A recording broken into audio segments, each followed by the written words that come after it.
Good morning children. आज हम लोग पढ़ेंगे स्पर्श का पाठ हम फिदा, जिसके कवि हैं श्री कैफी आजमी जी। आपने इस गीत की पंक्ति सुनी होगी। अतहर हुसैन रिजवी, जिनका जन्म 19 जनवरी 1919 को उत्तर प्रदेश के आजमगढ़ जिले में मजमा गांव में हुआ। बाद में अदब की दुनिया में आगे चलकर वे कैफी आजमी के नाम से मशहूर हुए, अर्थात आपका पूरा नाम अतहर हुसैन रिजवी था। कैफी आजमी की गणना प्रगतिशील उर्दू कवियों की पहली पंक्ति में की जाती है। कैफी की कविताओं में एक ओर सामाजिक और राजनीतिक जागरूकता का समावेश है, तो दूसरी ओर हृदय की कोमलता भी है। अपनी युवावस्था में मुशायरों में वाहवाही पाने वाले कैफी आजमी ने फिल्मों के लिए सैकड़ों बेहतरीन गाने लिखे हैं। 10 मई 2002 को इस दुनिया से आप रुखसत हुए, विदा हुए। कैफी के 5 कविता संग्रह इनकार, झंकार, आखिरे शब, आवारा सजदे, सरमाया और फिल्मी गीतों का संग्रह मेरी आवाज सुनो प्रकाशित हुए। अपने रचना कर्म के लिए कैफी को साहित्य अकादमी पुरस्कार सहित कई पुरस्कारों से नवाजा गया, सम्मानित किया गया। कैफी कलाकारों के परिवार से थे। इनके तीनों बड़े भाई भी शायर थे। पत्नी शौकत आजमी और बेटी शबाना आजमी मशहूर अभिनेत्रियां हैं। तो शबाना आजमी आपकी बेटी है। आइए उसके बाद पाठ के बारे में थोड़ा सा जानते हैं कि पाठ में क्या बताया गया है। पाठ प्रवेश। जिंदगी प्राणी मात्र को प्रिय होती है। छोटे से छोटे जीव को भी अपना जीवन प्रिय होता है। कोई भी उसे यूं ही नहीं खोना चाहता। असाध्य रोगी तक, अर्थात जिन रोगों का कोई इलाज नहीं है, बहुत मुश्किल से इलाज संभव है, ऐसे रोगी भी अर्थात कैंसर पेशेंट तक चाहते हैं कि हम जीवन आगे तक जीते रहें। जीवन की रक्षा, सुरक्षा और उसे जिलाए रखने के लिए प्रकृति ने न केवल साधन उपलब्ध कराए हैं, तमाम साधन उपलब्ध कराए हैं, सभी जीव जंतु में उसे बनाए बचाए रखने की भावना भी पुरोई है। सभी अपने जीवन को सुरक्षित रखना चाहते हैं। इसीलिए शांति प्रिय जीव भी अपने प्राणों पर संकट आने पर अपनी जान उसकी रक्षा हेतु मुकाबले के लिए तत्पर हो जाते हैं। इसके ठीक विपरीत होता है सैनिक का जीवन, जो अपने लिए नहीं बल्कि औरों के लिए उनकी आजादी पर आ बनती है, तब मुकाबले के लिए अपना सीना तान कर खड़ा हो जाता है। एक सैनिक ऐसा प्राणी है जो अपने जीवन के लिए नहीं बल्कि दूसरों के जीवन के लिए अपने प्राण तक दे देता है, ये जानते हुए भी कि उस मुकाबले में औरों की जिंदगी और आजादी भले ही बची रहे, उसको अपनी मौत की संभावना सबसे अधिक होती है। प्रस्तुत पाठ या कविता जो युद्ध की पृष्ठभूमि पर बनी फिल्म हकीकत के लिए लिखा गया था। वास्तव में ये कविता या गीत कैफी आजमी जी ने हकीकत फिल्म के लिए लिखा था। ऐसे ही सैनिकों के हृदय की आवाज बयान करता है, जिन्हें अपने किए धरे पर नाज है। हकीकत भारत चीन युद्ध पर बनी हुई फिल्म है, 1962 में बनी थी। इसी के साथ इन्हें अपने देशवासियों से कुछ अपेक्षाएं भी हैं, उम्मीदें भी हैं, क्योंकि जिनसे उन्हें वे अपेक्षाएं हैं वे देशवासी कोई नहीं, आप और हम ही हैं।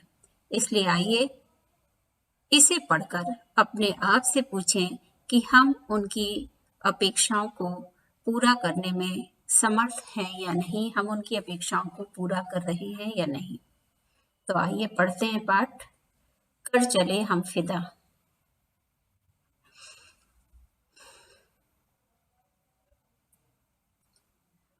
कर चले हम फिदा जानो तन साथियों, अब तुम्हारे हवाले वतन साथियों।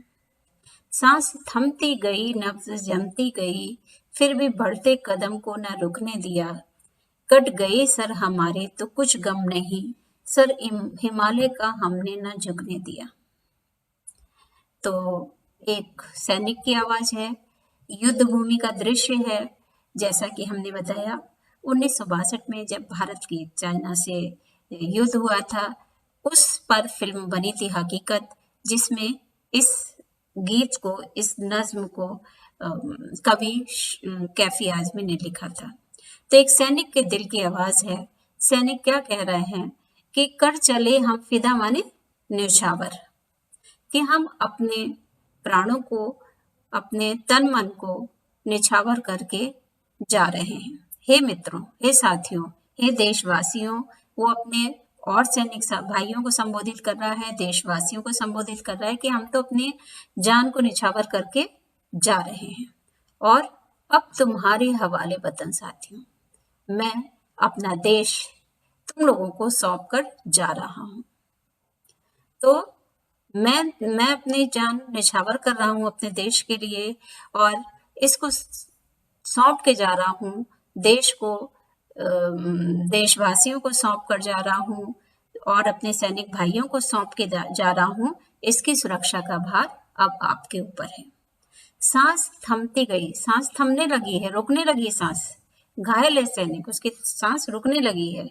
नब्ज जमती गई, इतनी ठंडक है कि नब्ज उसकी जमने लगी है ठंडक के कारण। फिर भी बढ़ते कदम को न रुकने दिया। फिर भी ऐसी विषम परिस्थिति में भी कि सांस रुक रही है, नब्ज जम रही है और ऐसे में भी सैनिक ने अपने कदमों को, आगे बढ़ते हुए कदमों को पीछे नहीं हटाया, रुकने नहीं दिया। वो लगातार आगे देश की सुरक्षा का भार लिए हुए आगे ही बढ़ रहे हैं। कट गए सर हमारे तो कुछ गम नहीं। सैनिक का कहना है कि देश की सुरक्षा के लिए, देश के सम्मान के लिए यदि हमारा सर कट भी गया तो हमें कोई भी गम, कोई भी दुख, कोई भी कष्ट नहीं है। सर हिमालय का हमने न झुकने दिया। हमारे लिए तो ये गर्व का विषय है कि हमने अपने सम्मान के प्रतीक हिमालय के सर को कभी भी झुकने नहीं दिया है। अर्थात हम अपने प्राणों की बाजी लगा करके, अपने प्राण दे करके विदा ले रहे हैं इस संसार से और किसके हवाले करके जा रहे हैं? अपने सैनिक भाइयों के हवाले और देशवासियों के हवाले इस देश को करके जा रहे हैं, वतन को करके जा रहे हैं। हमारी सांस रुक रही है, नब्ज जम रही है, इतनी ठंडक है, फिर भी ऐसी विषम परिस्थितियों में भी हमने अपने कदमों को रुकने नहीं दिया है। हम लगातार आगे बढ़ रहे हैं और सैनिक का कहना है, सिपाही का कहना है कि हमारे सर कट भी गए तो इसका कोई गम नहीं, कोई दुख नहीं, कोई कष्ट नहीं है। ये देश की शान के लिए, देश की आन बान के लिए हम अपना सर कटवा रहे हैं। सर हिमालय का हमने ना झुकने दिया, लेकिन अपने सम्मान के प्रतीक, अपने देश के सम्मान के प्रतीक हिमालय के सर को हमने कभी भी झुकने नहीं दिया है। तो आइए पढ़ते हैं भावार्थ, शब्दों के अर्थ जान लेते हैं। फिदा माने न्यौछावर, हवाले माने सौंपना। प्रस्तुत पंक्तियों में कैफी आजमी जी ने युद्ध में शहीद होने वाले एक सैनिक के अंतिम क्षणों की मनोदशा का वर्णन किया है। क्या बताया है? युद्ध भूमि में शहीद हो रहे सैनिक अपनी अंतिम सांसों के साथ दूसरे सैनिकों को संदेश दे रहे हैं और देशवासियों को संदेश दे रहे हैं। क्या संदेश दे रहे हैं? सैनिक शहीद होते हुए अपने दूसरे साथियों से कहते हैं कि हमने अपनी जान और तन को देश को समर्पित कर दिया है। हम जा रहे हैं, अब देश की रक्षा करने का भार तुम्हारे हाथों में है। हमारी सांस थम रही है, ठंड से नसें जम रही हैं, हम मृत्यु की गोद में जा रहे हैं, फिर भी बढ़ते हुए कदमों को हमने कभी पीछे नहीं हटाया। आखिरी सांस तक चट्टान की तरह डटे रहे और अपने कदम आगे बढ़ाते रहे। कवि कहते हैं कि यदि हमारे सर कट गए तो इसके लिए हमें कोई गम नहीं है, कोई कष्ट नहीं है, कोई परेशानी नहीं है, बल्कि हमें खुशी है कि हमने अपने जीते जी भारत के सम्मान के प्रतीक हिमालय के सिर को कभी झुकने नहीं दिया। आगे की पंक्तियां देखते हैं। मरते मरते रहा बागपन साथियों, अब तुम्हारे हवाले वतन साथियों। बागपन मीन्स वीरता का भाव। कवि का कहना है, सैनिक के माध्यम से कहना क्या चाहते हैं कि हम मरते दम तक वीरता के साथ दुश्मनों से मुकाबला करते रहे। अब तुम्हारे हवाले वतन साथियों, अब इस देश की रक्षा का भार अब देशवासियों को सौंप रहे हैं। अर्थात मरते दम तक वीरता का भाव लिए हुए, कोई कायरता नहीं है उसमें, अपने मन में वीरता की भावना लिए हुए मैं दुश्मनों से मुकाबला करता रहा। और अब जबकि मैं जा रहा हूँ, इस संसार से विदा ले रहा हूँ, ऐसे में इस देश की सुरक्षा का भार आप देशवासियों को सौंप रहा हूँ। नेक्स्ट पंक्तियां देखते हैं।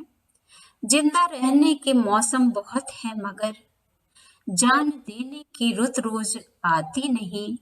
हुस्न और इश्क दोनों को रुसवा करे, वो जवानी जो खूह में नहाती नहीं। आज धरती बनी है दुल्हन साथियों, अब तुम्हारे हवाले वतन साथियों। रुत माने मौसम, हुस्न माने सुंदरता, खूह माने खून, रुसवा माने बदनाम। तो कवि का कहना है जिंदा रहने के बहुत मौसम आते हैं, बहुत अवसर होते हैं जहां पर हम जीवित रहने के हमको अवसर मिलते हैं, लेकिन जान देने की रुत रोज आती नहीं। मगर ऐसा अवसर किसी सैनिक की जिंदगी में बहुत ही कम आता है जब वो अपने देश के लिए अपने प्राण दे दे। देखिए, सैनिक का कहना है आपको अपने पूरे जीवन में जिंदा रहने के अनेकों अवसर मिलेंगे, लेकिन जान देने का अवसर, अपने देश पे कुर्बान होने का अवसर हर रोज नहीं मिलता। कोई भी सैनिक इस सुअवसर को खोना नहीं चाहता है। जैसे भी किसी युद्ध के लिए, किसी ऐसी विषम परिस्थिति में सैनिक को जैसे ही बुलावा आता है, उसे लगता है कि मुझे कितना बड़ा अवसर मिला है अपने देश की सुरक्षा के लिए, देश के सम्मान के लिए मुझे कितना बड़ा अवसर मिला है। तो कोई भी सैनिक इस अवसर को खोना नहीं चाहता है। सैनिक देशवासियों को प्रेरित करते हुए कहता है कि सुंदरता और प्रेम का बलिदान करना सीखो। एक लाइन है इसमें, एक पंक्ति देखिए। हुस्न और इश्क दोनों को रुसवा करे। तो कवि का क्या कहना है कि सुंदरता और प्रेम का बलिदान करना सीखो, त्याग करना सीखो, क्योंकि इससे बदनामी ही होती है। उस जवानी का क्या अर्थ जो खून में नहीं नहाती, अर्थात देश के काम नहीं आती। खून में नहीं नहाती अर्थात घायल सैनिक नहीं होता, उसकी शहीद होने का उसको अवसर नहीं मिलता, तो वो जवानी व्यर्थ है जो खून में नहीं नहाती, अर्थात देश के काम नहीं आती है। कवि का कहना है कि आज धरती बिल्कुल दुल्हन की तरह सजी तजी है, अर्थात सैनिकों के खून से लाल हो गई है पूरी धरती। तो कवि को कैसी लग रही है कि दुल्हन की तरह सजी धजी है, क्योंकि दुल्हन को प्रायः लाल कपड़ों में देखा जाता है, लाल वस्त्रों में देखा जाता है। तो कवि की कल्पना है कि धरती बिल्कुल दुल्हन की तरह सजी धजी है। ये हमारे शौर्य की गाथा गा रही है। इसकी रक्षा के लिए हमें तत्पर रहना चाहिए, ये हमारा कर्तव्य है। कवि हम सबसे आह्वान करते हुए कहते हैं कि अब हम अपना बलिदान देकर जा रहे हैं, इस उम्मीद से कि तुम अब इस देश के कर्णधार बनोगे, इस देश का भार तुम्हारे ऊपर आएगा, अब देश की रक्षा तुम्हारे कंधों पर है। तो एक बार फिर से देखते हैं इन पंक्तियों के अर्थ को। कवि का कहना है जिंदा रहने के मौसम बहुत है, मगर जिंदा रहने के बहुत सारी ऋतुएं हैं, बहुत सारे अवसर हैं, बहुत सारे समय हैं, लेकिन जान देने के, अपने देश पर कुर्बान होने के, अपने देश के लिए जान गंवाने का, अपने देश की सुरक्षा के लिए, अपने देश के सम्मान के लिए अपने प्राण देने का अवसर बहुत कम आता है। और सैनिक के लिए तो ये बहुत सम्मान का प्रतीक है कि जब उसे अपने देश के लिए अपने प्राण देने का अवसर आता है। हुस्न और इश्क दोनों को रुसवा करें।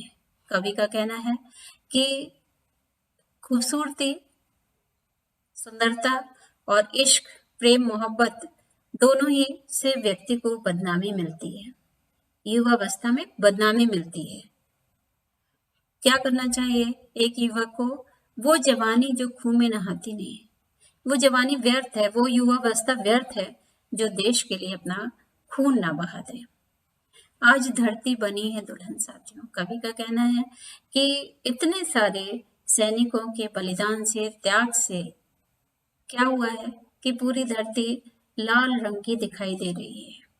और कवि की कल्पना है कि जिस प्रकार एक दुल्हन को लाल वस्त्रों से सजाया जाता है, ठीक वैसा ही रूप आज धरती का दिखाई दे रहा है। और कवि क्या कहते हैं कि अब मैं तो जा रहा हूँ, सैनिक के माध्यम से कहते हैं कि मैं तो जा रहा हूँ, क्योंकि मैं अपने प्राणों का त्याग करके जा रहा हूँ। सांस थम रही है, नब्ज जमती जा रही है और देश के सैनिकों को, देशवासियों को ये देश मैं उनके हवाले करके जा रहा हूँ, उनको समर्पित करके जा रहा हूँ। देश की रक्षा का भार अब उनके हाथों में है। कवि हम सबसे आह्वान करते हुए कहते हैं कि अब हम अपना बलिदान देकर जा रहे हैं, इस उम्मीद से कि अब तुम देश के कर्णधार बनोगे और अब देश की रक्षा तुम्हारे कंधों पर है। तो ये थे